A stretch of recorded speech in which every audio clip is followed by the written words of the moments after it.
একটুখানি প্রকৃতি, একটুখানি শান্তি, তাও যদি হয় আবার ঢাকার ভেতরে, তাহলে তো কোনো কথাই নেই। ঠিক এরকম একটা এক্সপেরিয়েন্স আমাদের হয়েছিল জলশিরি সেন্ট্রাল পার্কে। এটার লোকেশন পূর্বাচল, আমাদের বাসা থেকে তো খুবই কাছে। আমরা 3:30টার পর বের হই, আর ওখানে পৌঁছতে পৌঁছতে অলমোস্ট 4টা বাজে, 4:10। তো প্রথমেই যেটা চোখে পড়ে ওদের বিশাল বড় পার্কিং স্পেস। খোলা মাঠ হলেও এখানে সিকিউরিটি মোটামুটি ভালোই ছিল, আর ওরা পার্কিং চার্জ পার আওয়ার 50 টাকা করে রাখে। তারপরে আমরা সোজা টিকিট কাউন্টারে চলে যাই। ওদের পার পার্সন টিকিট কস্টিং 230 টাকা, কিন্তু 4 বছরের নিচে আর প্রতিবন্ধীদের জন্য কোনো এন্ট্রি টিকিট কিনতে হয় না, এটা ওদের জন্য কমপ্লিটলি ফ্রি। তো আমরা বিকেল করে একটু যাই, আর আমার কাছে মনে হয়েছে এটা খুব ভালো একটা ডিসিশন ছিল, কারণ ভেতরে ঢুকতেই যেটা দেখি সেটা হচ্ছে খোলা মাঠ, আর মাঠ বিশাল বড় স্পেস, আর একটা সুন্দর লেকও আছে, কিন্তু খুব বেশি খোলামেলা। ওখানে প্রচুর গাছ আমরা দেখি, কিন্তু গাছগুলো আসলে অত বড় হয় নাই যে শেড দিবে। তো তারপরে রোদের সমস্যাটা আসলে টেম্পোরারি বলবো, কারণ এই গাছগুলো বড় হবে, এগুলো শেড দিবে, তখন এই স্পেসটা আরও ছায়া সমৃদ্ধ হবে। তো এখনও কিছু কিছু স্পেস আছে খুব সুন্দর গাছের শেড, খুব সুন্দর ছায়া, কিন্তু একটু কম।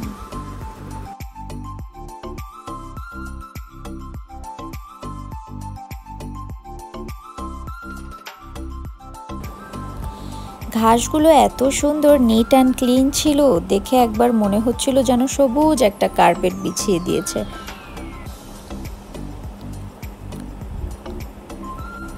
এখানে ইনডোর কিছু স্পেস আছে, যেমন এরকম ছোট্ট একটা ঘর, এটার ভেতরে ওরা পাইরেটস থিমে অনেক কিছু রেখেছে, আর এখানে কিছু ভিডিও গেমসও ছিল। কিন্তু সবাই না আসলে বাইরেই এনজয় করছিল, কারণ এখানে আসেই মানুষ নেচারটা এনজয় করার জন্য। এই ভেতরে ইনডোর গেমসে আমরা কোনো মানুষই দেখিনি, আমরা জাস্ট কিউরিয়াস ছিলাম দেখে একটু ঘুরে আসছি।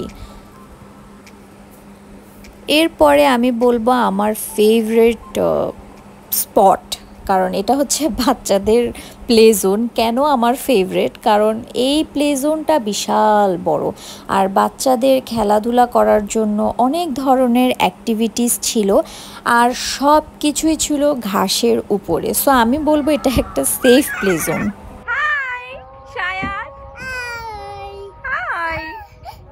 যাও যাও, এদিক দিয়ে যাও, স্লাইড করো।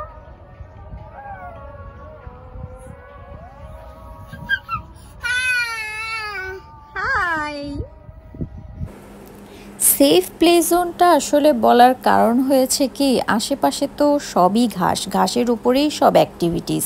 কোনো কারণে বাচ্চারা যদি পড়ে যায় তাহলে মাথা ফেটে যাওয়া বা ব্যথা পাওয়ার ওরকম কিন্তু কোনো রিস্ক নাই।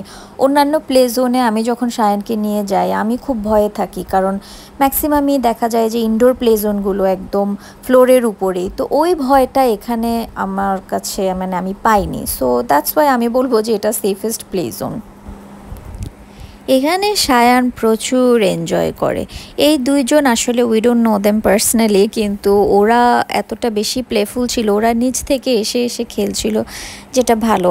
সায়ান অনেক টায়ার্ড হয়ে যাচ্ছিল, কিন্তু তারপরও খেলা থেকে দূরে থাকা যাবে না, ওর আসলে এই জায়গাটা খুব পছন্দের।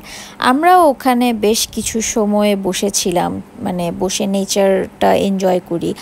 আর এতক্ষণের মধ্যে আসলে সূর্যের তাপটাও কমে যাচ্ছিল, তো আমাদেরও ভালো লেগেছে। তো ওকে কোনোভাবেই প্লে জোন থেকে আনা যাচ্ছিল না, খুব কষ্ট হয়েছিল। এরপর আমরা একটা রেস্টুরেন্টে ঢুকি, এটার নাম ব্রিউ স্প্ল্যাশ। এরকম আরও দুটো রেস্টুরেন্ট ওদের আছে। এটাকে আমি বেস্টই বলবো, কারণ জাস্ট লেকের পাশেই, কেউ চাইলে বাইরে বসেও ফুড এনজয় করতে পারে। ওদের ফুড ভ্যারাইটিসও অনেক ছিল, লাঞ্চ আইটেম থেকে শুরু করে একদম চা, কফি, ডেজার্ট সব ছিল। কিন্তু আমরা আসলে ড্রিঙ্কস ছাড়া কিছুই অর্ডার করতে পারিনি, কারণ রেস্টুরেন্টে যখন যাই টাইম ছিল তখন 5:45, আর এই পার্কটা 6টার মধ্যেই ক্লোজ হয়ে যায়। আর তখনই ওরা মাইকিং করছিল সবাই যেন পার্কটা ছেড়ে দেয়, ওদের ক্লোজিং টাইম কাছে। আর এই রেস্টুরেন্টের উপরের যে স্পেসটা এটাও আমরা একটু এক্সপ্লোর করতে চেয়েছি।